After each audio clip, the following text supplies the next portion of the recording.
placemats and the stuff from the online curriculum and putting it into a easy, quick, something you can turn in for a lesson plan. So on your table, you should have, some of them say second grade, some of them say third grade, but everyone should have one. She may have made fourth and fifth too. I only made it for second grade. Yeah, it says math lesson planning on one side. So the first point is the online curriculum has all you will need to plan effective lessons. The YAG, which is the year at a glance, and that is on. It's in your book, I think. Is it in this book? In your Should be the year at a preview glance. book. It's like the very first thing. I the did have a basic slideshow. calendar. Would have been better. Yeah, it's right here in here. Okay, or you can reference this page, which I put little tiny ones of them all so we can see it as we go through. So your year at a glance. This shows you what SEs, of course you do, what 6 weeks. I use that and think to myself, okay, this 6 weeks for second grade, there are 5 SEs for unit 4 and 5. So that's 10, there's 32 days, 15 days per SE. Now, you know your kids are second grade better than I do. How long is it going to take them? Maybe 3 point or 2 point whatever. Usually only takes 1 day. You can add that to another day, kind of thing. All of this is, I mean, things that you know. But so that's where I make my days, and then I'll make a blank calendar, like the one we provided, just with graphs on Word. So then you divide up your days or whatever and mark out for your holidays and whatnot. And then that's where, when we come to these sessions, we as third grade would sit and say, okay, division, division, division, division. What are we going to do here? Do you have any ideas for a group activity? Do you have any ideas for the rigor of what kind of grade we should take the first day? We kind of share, and that's why we like these meetings, because we would plan for the full 6 weeks just here tonight, you know, at the previous sessions. So, after you determine how many days you're going to take for what, go to the SEs. So that's also on the placemat. I did a little screenshot of that.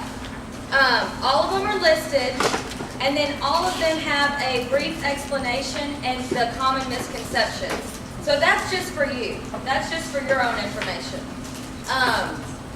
To me, that doesn't need to be included in a lesson plan, personally, I don't think. And then they also give you the list of options for grades or for small groups. A lot of the resources, especially for third grade, I looked at second grade a little bit. I didn't look at first or fifth or kindergarten, but we like to use those those resources as our small group or our just teaching activity, guided practice, because they are easy. The rigor is not that high. So Ms. Swartner is a genius and showed me that I could shrink it and put it 2 on a page. That way when I cut it in half, we can glue it in their journal. That way they don't have this, we don't have to keep it, but it's also a reference for them to go back. My backwards brain, I never thought of that. So this was just a reference I pulled off. I flipped it, or used the snipping tool, turned it sideways, or put it in portrait, or you can just do it on your copy machine. It saves paper, and it's something they can glue in their journal to keep it forever. Whatnot. These kind of, I guess these are math aids worksheets. They work too to shrink because the print's dark. This one didn't really come out too beautiful, so these work a lot better. And you can even cut off the name card, fit it in, whatever, glue it in their journal. It's kind of like a foldable. Not really, but it's a good resource, and they're not spending 20 hours writing because it takes so long for them to write.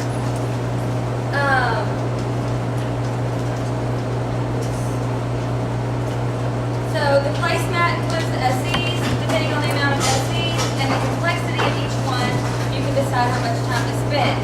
The performance assessment document, and that is what I put right here. These are the performance indicators they used to call them. I use that for myself. Am I teaching what she's going to be testing?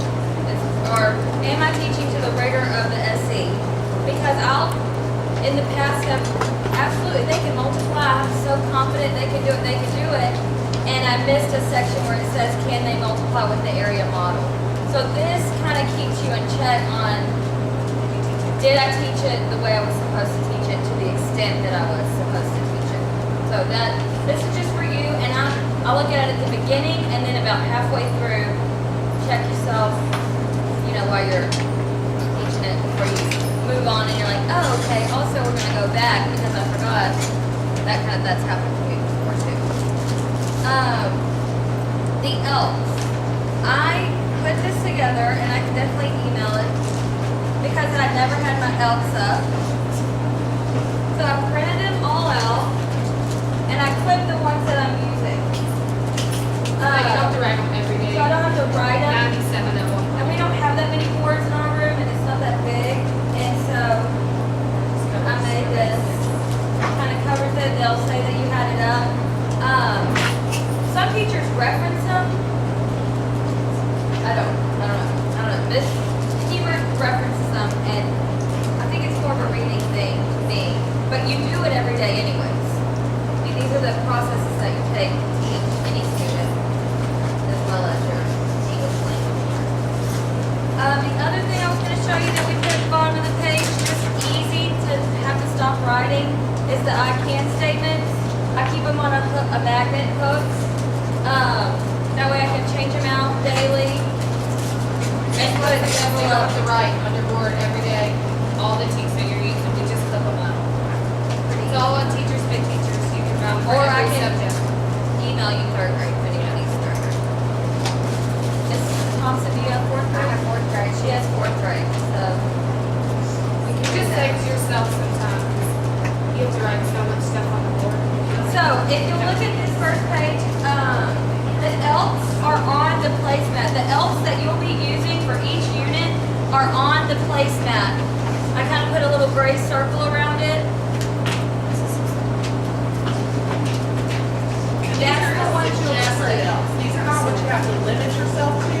These are just the suggested elves that really tie in with what the SEs are you're addressing to that 6 weeks. Okay. On your lesson plan, I know I'm jumping around, sorry. On your lesson plan sample that I gave you, we put it in a footer because they tend not to change too drastically. 1 or 2 will be added or taken away each unit or each week.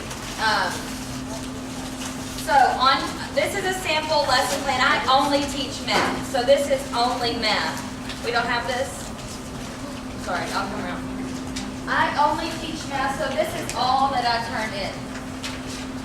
At the top, I put list the teats. I have the days going down, and then just a quick, what am I teaching, how am I assessing it, and what are the kids doing to apply it? So, 3.4a, addition and subtraction of whole numbers within whatever. The example is continue money. Money is what we're talking about.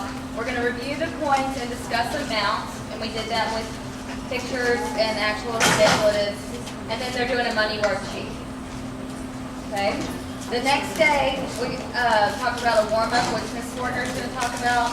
We introduced perimeter. We journaled the vocabulary. We did examples. We did a floor activity.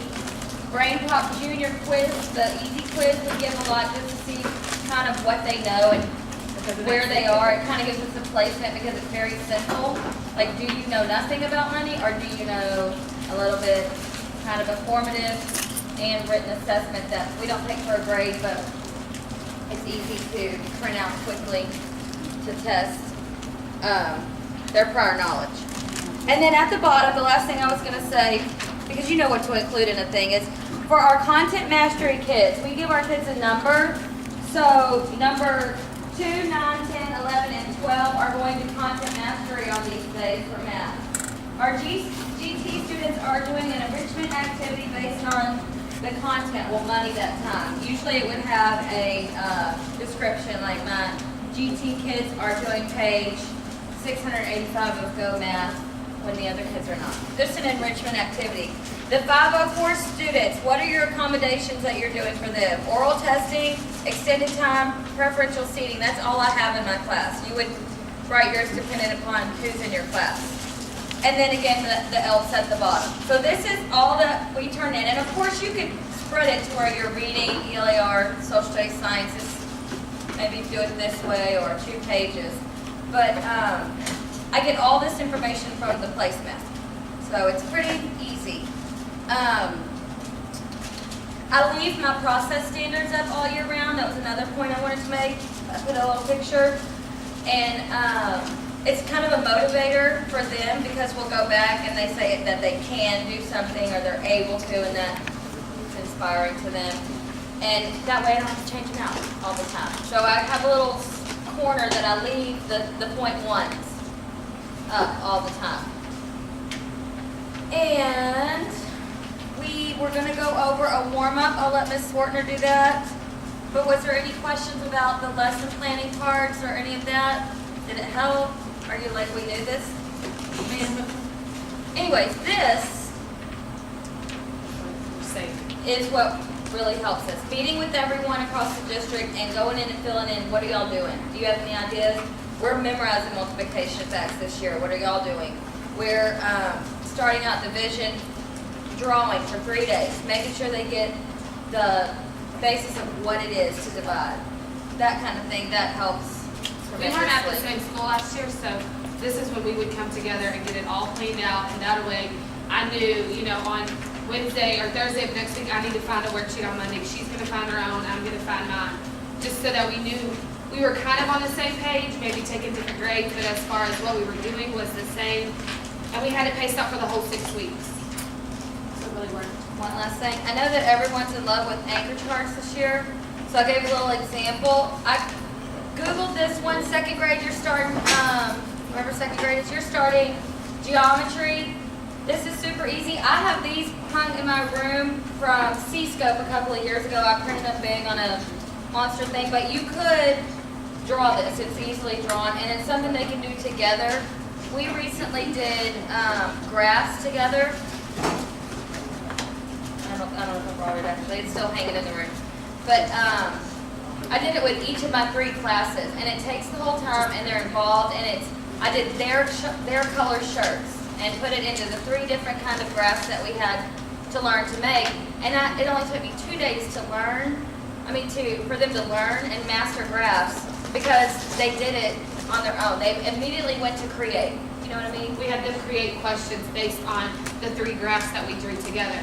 So then they created their own questions, and then I quickly typed them up into a little worksheet, and then they answered them, and they answered them all right. And they were pretty challenging. I made them, do single step and then multi-step questions, but I guess because they felt like they created them, they were more into it because it was about them, and they created the questions. So it was really We also did this one at the beginning of the school year. What words? We did a whole packet of questions. What words told you what to do? And this saves our life a lot. How many more is, I feel like 3/4 of the questions on the 3rd grade star, or the 3rd grade, anything that has to do with addition and subtraction. It's always how many more, and they always have. So keep this up, and hopefully then it burns in their brain, and they'll remember, oh, that says fewer. I remember that was in green, that was subtract. So this is a good one to do as well. And I just got this off of Google. Pinterest, that's 1 million each charts.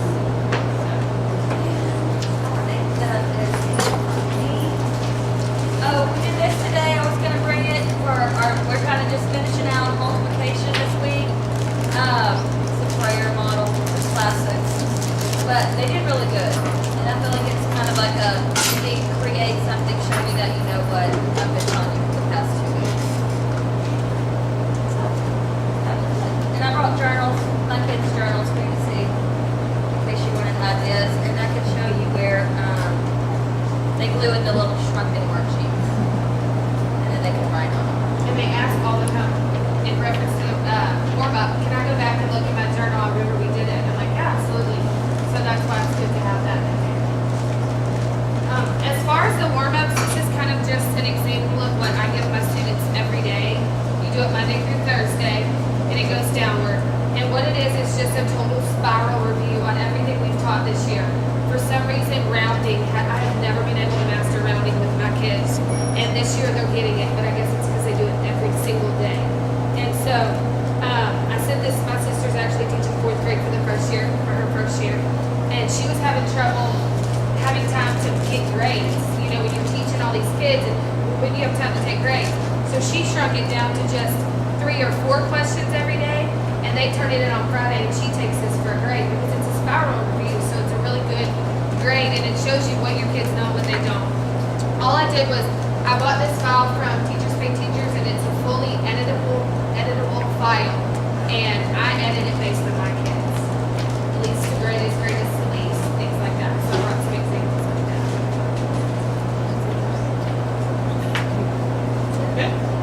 Okay, I guess the main reason why I asked these two ladies to come and present today, last year, like they said, they were at 2 different campuses.